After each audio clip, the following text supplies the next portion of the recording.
कहते हैं कि इंसाफ जो है वो हो, लेकिन उसके वजह से किसी को नुकसान नहीं होना चाहिए।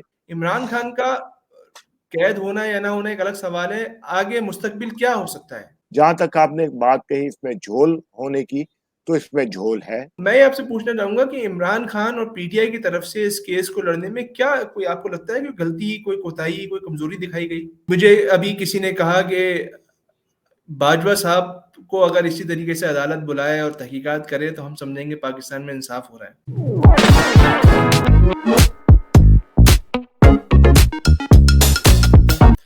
अस्सलाम वालेकुम। आज का प्रोग्राम ये समझ लें कि स्पेशल प्रोग्राम है। आम तौर पे आप जानते हैं कि हम पीर, बुध और जुम्मा प्रोग्राम नशर किया करते हैं, लेकिन आज चूंकि इवेंट ख़ास है तो इसलिए हमने सोचा कि इस प्रोग्राम को भी ख़ास बनाया जाए। और हमारे, क्योंकि आप जानते हैं कि पाकिस्तान तहरीक इंसाफ के चेयरमैन को तोशाखाना केस में 3 साल की सज़ा सुना दी गई है, और इसका मतलब ये हुआ कि वो शायद आने वाले इंतखाबात में अब नाअहल करार दे दिए जाएंगे या हो चुके हैं। तो अब इस पूरे मामले को समझने के लिए आज हमारे साथ मेहमान भी बहुत ख़ास हैं।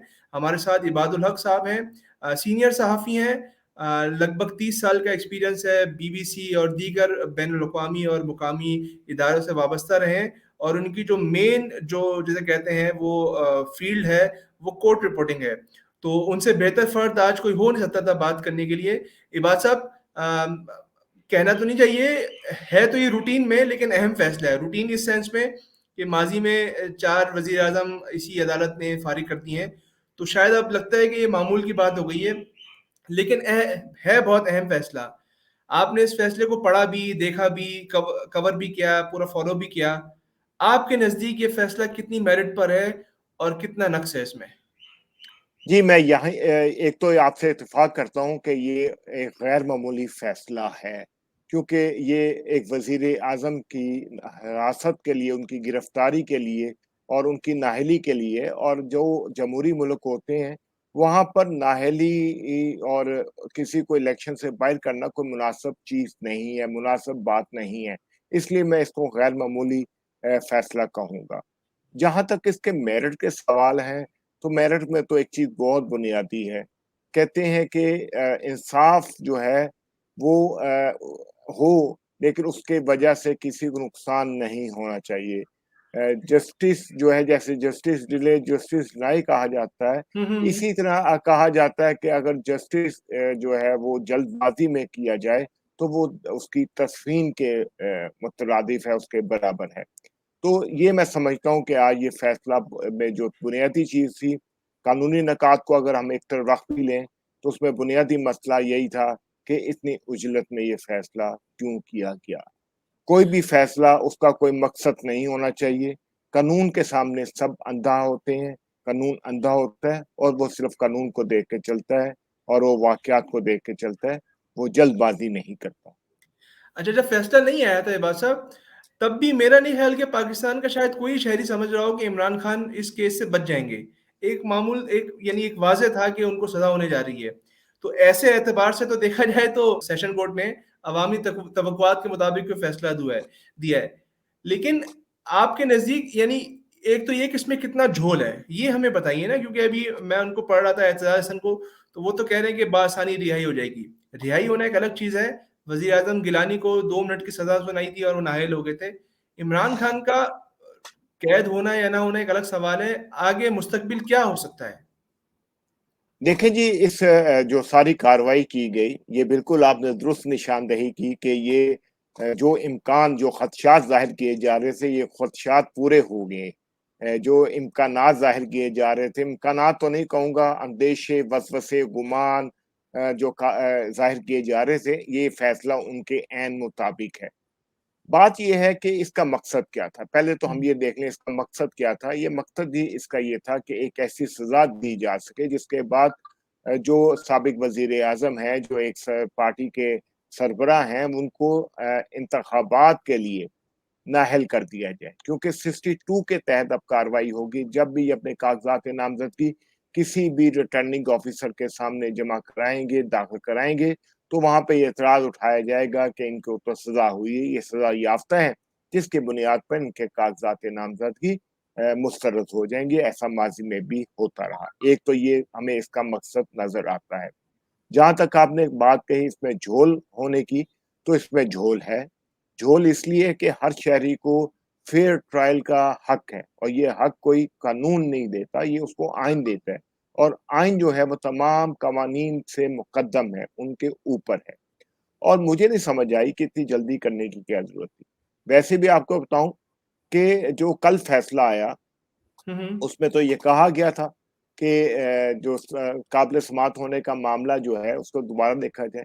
वो इसीलिए कहा हाँ, गया, वो केस इसीलिए रिमांड किया गया, उसे वापस इसलिए भेजा गया, वो कार्रवाई को इसीलिए कलअदम करार दिया गया कि उसमें कहीं ना कहीं कोई खामी थी, कोई सुकम था, जिसकी वजह से उसको भेजा गया। नहीं तो कोर्ट कहता कि नहीं, ये तो बिल्कुल ठीक कार्रवाई जा रही है और जल्दी सही। फैसला हो रहा है, अच्छी बात है। तो एक हाई कोर्ट ने ये क्यों किया? दूसरा, उसी फैसले में हाई कोर्ट ने बड़े वाज़ेह तौर पर जो इन्होंने नुक्ता उठाया था, एतराज़ उठाया था, निशानदेही की थी कि इनको गवाह जो हैं वो उनकी फ़हरिस्त नहीं देने की जाती जा रही, तो ये भी उनका बुनियादी हक था। तो इस पे तो हाई कोर्ट ने नोटिस किए हुए हैं।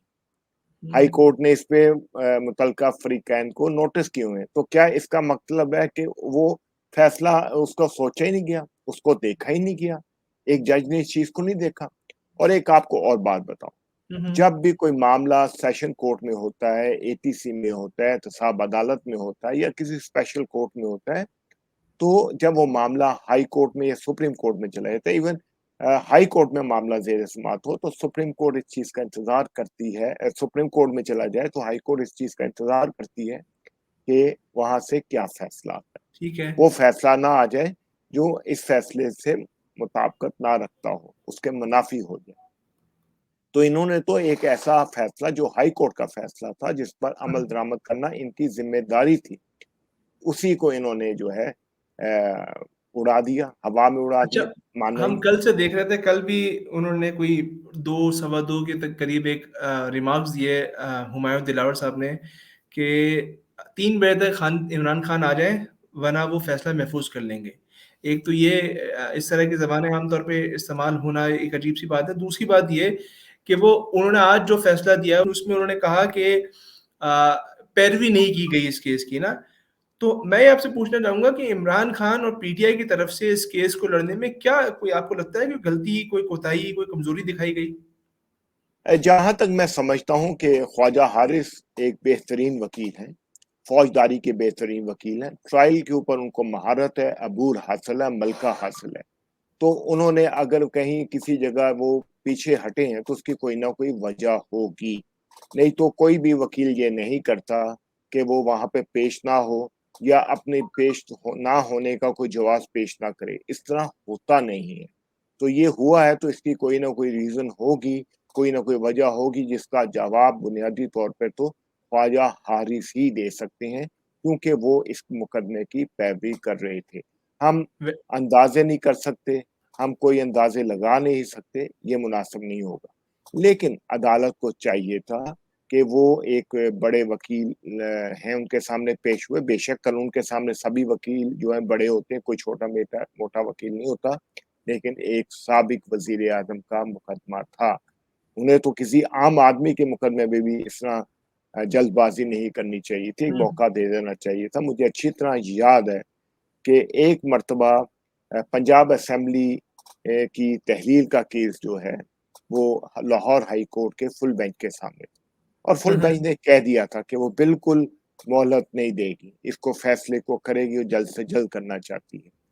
लेकिन इकबाल हैदर पेश हुए, जो उस वक़्त अटॉर्नी पहले वज़ीर थे, वज़ारत से इस्तीफ़ा दिया, अटॉर्नी जनरल मुकर्रर हुए और उन्होंने रिक्वेस्ट की, और आखिरकार उनकी रिक्वेस्ट मान ली गई, ताकि कोई ये कल को ना कहे कि किसी को मौका नहीं दिया हुँ, गया। हुँ, ये हुँ, एक हुँ। ज़िम्मेदारी होती है, अगर कोई बात कोई करता है, कोई जवाब पेश करता है, जवाब पेश नहीं भी करता, तो एक मौका दे देना चाहिए। ये नहीं है कि अगर कोई नहीं पेश हुआ, तो हमने अच्छा, उसको आज सज़ा देनी है।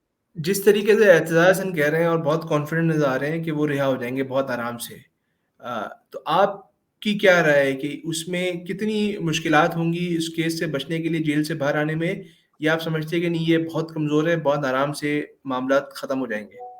जी, इसमें सबसे पहले तो इन्हें ये करना पड़ेगा कि जो भी ये अपनी अपील दायर करेंगे, ये हाई कोर्ट में करेंगे और हाई कोर्ट में बुनियादी नुकता ये उठाएँगे कि जब तक हतमी फैसला नहीं हो जाता, उस वक़्त तक जो है वो अदालत जो है, वो सज़ा को मुअत्तल कर दे और मुअत्तल हुँ, करके उनको रिहाई का हुक्म दे। ये पहली हुँ, बात है ताकि ठीक उनको है। रिहाई मिले, ये पहला रिलीफ़ होगा। उसके बाद केस 2 महीने चले, 1.5 महीना चले, 15 दिन चले, 5 दिन चले, हफ्ता चले, उसमें दोनों जो तरफ के वकील होंगे, तरफ़ैन के जो वकील हैं, वो अपने दलाइल मुकम्मल कर लेंगे और वहाँ पे नकाद उठाए जा सकते हैं। इस केस में मैं एक बात बता दूँ, मुझे मुनासिब तो नहीं लगता कि मैं इसके ऊपर बहस करूँ, लेकिन ये केस एक ऐसी सज़ा दी जा रही है, जिस पर पहले ही सज़ा दी जा चुकी है।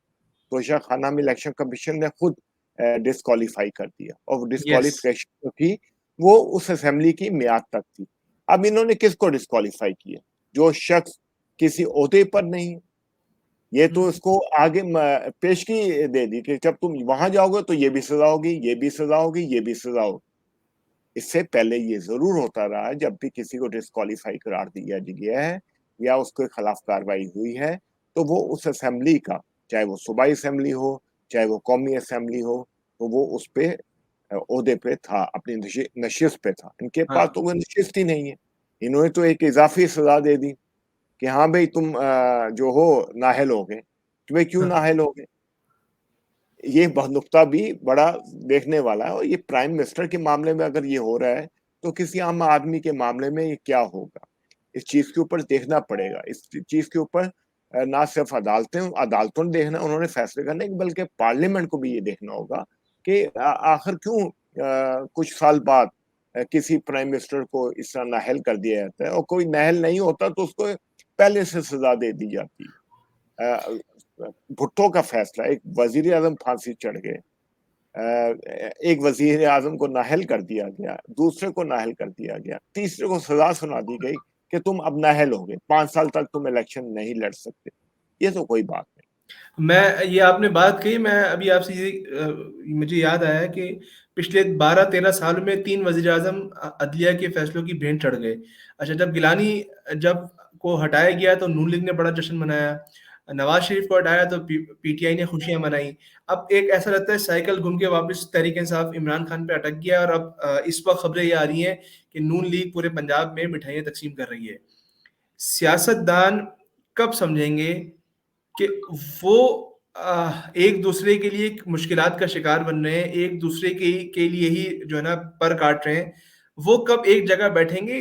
क्या मतलब ये एक अजीब-सा निज़ाम है कि हम एक-दूसरे के पैर काट रहे हैं और उस पे खुशियाँ मना रहे हैं। आपको लगता है कि कभी पाकिस्तान में ये सियासतदान एक जगह बैठें और सोचें कि यार हमने क्या किया एक-दूसरे के साथ? पहली बात बड़ी माज़रत के साथ मैं ये कहूँगा कि पाकिस्तान में सियासत नहीं हो रही, सियासी जमातें नहीं हैं, यहाँ पे मुख्तलिफ कंपनियाँ काम कर रही हैं, कॉर्पोरेट कंपनियाँ काम कर रही हैं और ये ख़ानदानी जो विरासत के ऊपर कायम है। इनको मालूम होना चाहिए, भुट्टो को जब सज़ा दी गई, तो उस वक़्त भी बहुत ज़्यादा मिठाइयाँ तक़सीम की गई, उस वक़्त मिठाई का रवाज नहीं होता था, ज़र्दे की, मीठे की देग पकवा के हुँ, दी जाती थी हुँ, हुँ, और ये देगें पूरे पंजाब में मुख्तलिफ हिस्सों में ये तक़सीम की गईं। बहुत अफ़सोसनाक बात थी, किसी की मौत पर, किसी की इस तरह करने पर इस तरह नहीं होना चाहिए था। एक पाकिस्तान के मकबूल तरीन पॉपुलर वज़ीर-ए-आज़म के साथ ये सलूक किया गया। उसके बाद कुछ अरसा ये सकून रहा, फिर एक और वज़ीर-ए-आज़म के साथ ये हो गया, तो फिर उस वक़्त तकलीफ़ आई। फिर उन्होंने कहा भुट्टो का भी जो कत्ल हुआ था, वो कत्ल था, जुडिशियल कत्ल था, वो फांसी नहीं थी, वो एक अदालती कत्ल कर दिया गया और उस पे बड़ी बात हुई। नवाज शरीफ साहब दोबारा आते हैं, फिर नाअहल हो जाते हैं। इन्हें इस तकलीफ का एहसास नहीं है। इन्हें नहीं मालूम कि एक सियासतदान को नाअहल करने से क्या तकलीफ होती है, क्या कितना काम रुकता है। इन्हें मिल बैठ के करना चाहिए और मैं आपको बताऊँ पाकिस्तान में ऐसा हुआ है कि जब मौके आए, जब सियासी जमातों को इकट्ठे होकर किसी एक के खिलाफ खड़े होना था, लेकिन वो नहीं खड़े हुए। उन्होंने वहाँ पे कभी एक का कोई हिस्सा बन गया, कभी दूसरा हिस्सा बन गया, कभी तीसरा। मैं यहाँ पे एक बात कहूँगा कि यहाँ पर आमरीत, यौम स्याह, मुखालफ फ़ौजी सरबराह अपना-अपना है।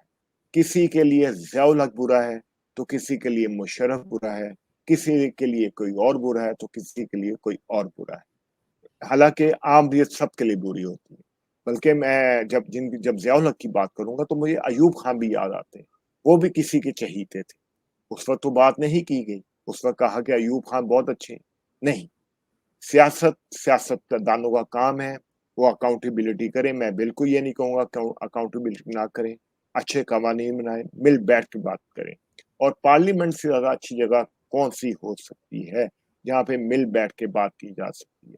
किसी एक जगह पर कुछ लोग इकट्ठे होते हैं और जहाँ पर वो फैसला किया जाता है मुशावरत से किया जाता है।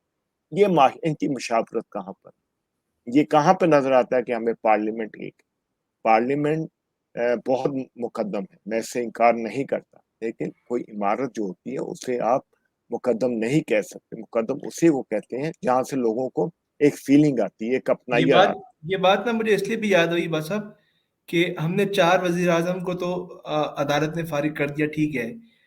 इस पूरे अरसे में जब से पाकिस्तान बना है, 4 आमिर भी आए हमारे पास।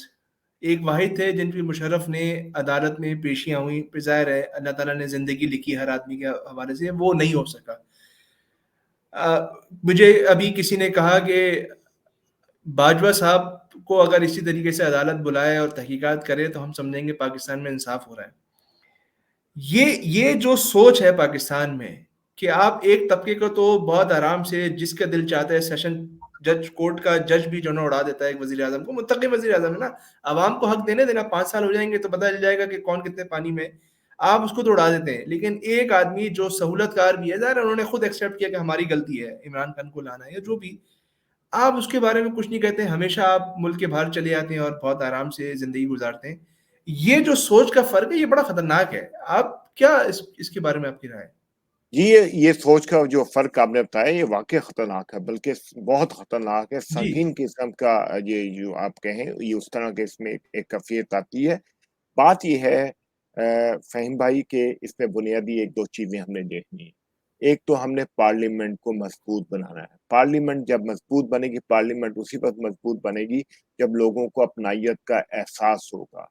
अ, तुर्की का एक वाकया आपको 2016 में वहां हुँ, पर हुँ। एक बगावत हुई, तो वहां पे तो कोई सरबरा कोई हुकूमती बंदा तो बाहर नहीं आया। वहां पे अगर कोई आया तो आवाम आई, हुँ, क्योंकि जमहूरियत की जो हिफाजत करती है वो अवाम करती है।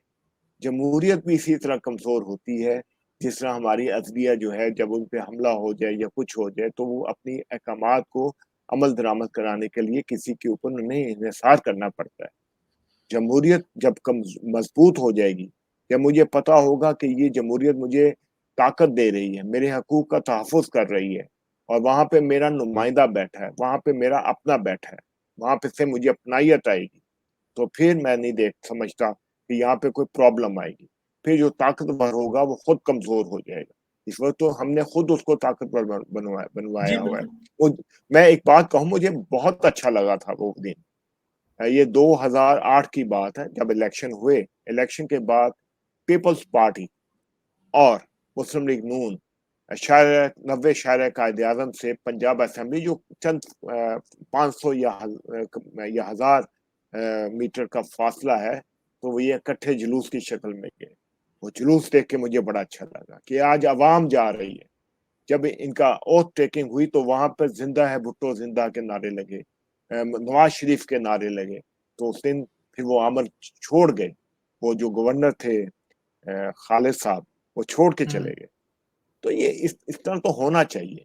मैं नहीं जी। कहता किसी के साथ ज्यादती हो, लेकिन ये सोचना चाहिए कि सिर्फ, मुझे आज एक जुमला याद आ गया। हाँ, लॉन्ग हाँ। मार्च हुआ था वुकला का, और यस। पार्लियामेंट के सामने एक लॉन्ग मार्च के जो है धरने के लिए एक एहतियाजी खताब हो रहे थे, तो नवाज शरीफ ने वहाँ एक जुमला कहा जो मैंने रिपोर्ट भी किया था अपनी खबर में, कि क्या सजाएं सिर्फ पाकिस्तानी वज़ीर आज़म के लिए रह गई।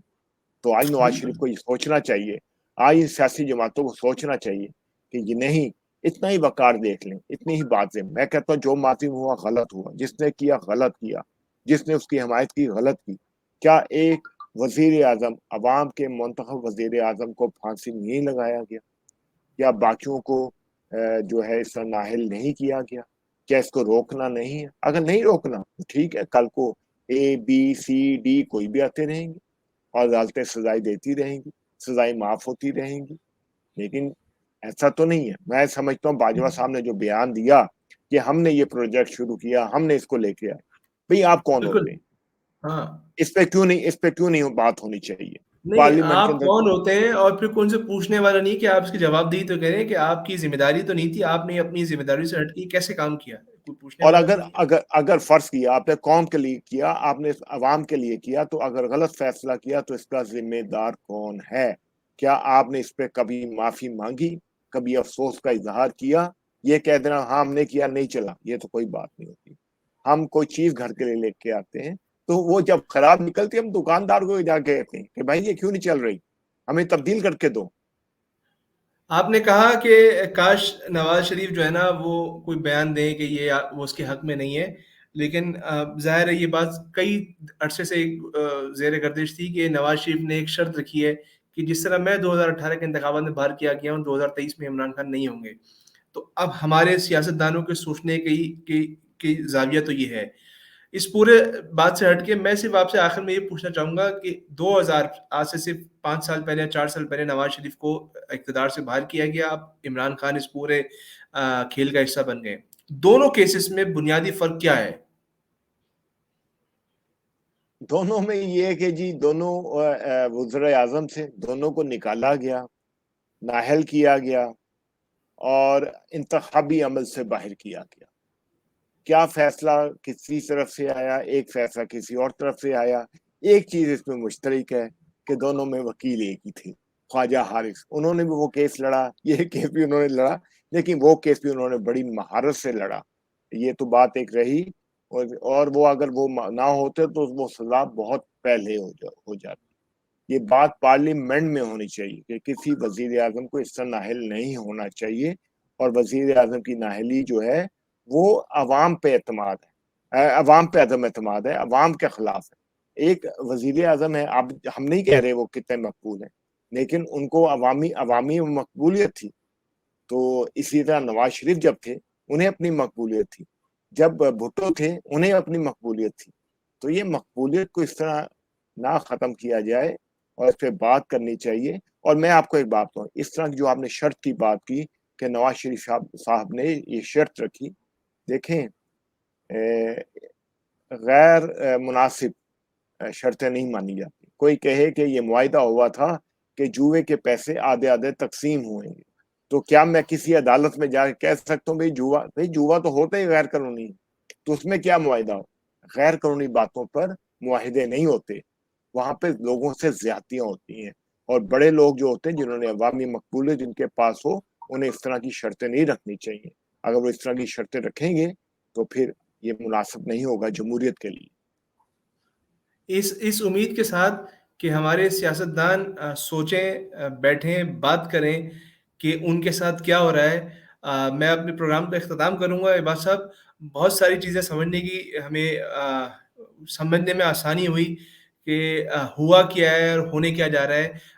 इस ज़ाहिर है अब ये कानूनी जंग शुरू हो चुकी है और इसका इख्तिताम कहाँ होगा उसका अंदाज़ा तो है, लेकिन ज़ाहिर है हम आदमी तौर पे कोई बात नहीं कर सकते। आपसे मैं फिर राब्ते में रहूँगा और हम कोशिश करेंगे कि इस केस पर और पाकिस्तान की तारीख में होने वाले जो बड़े कानूनी जो उमूर हैं, उस पर मैं आपसे बात करूँ। इबाद साहब, आपकी आमद का बहुत शुक्रिया, वक़्त देने के लिए बहुत आपकी शुक्रिया। आपका भी बहुत शुक्रिया, मुझे बहुत अच्छा लगा और बहुत अच्छी एक गुफ्तगू हुई। बहुत शुक्रिया। Thank you so much.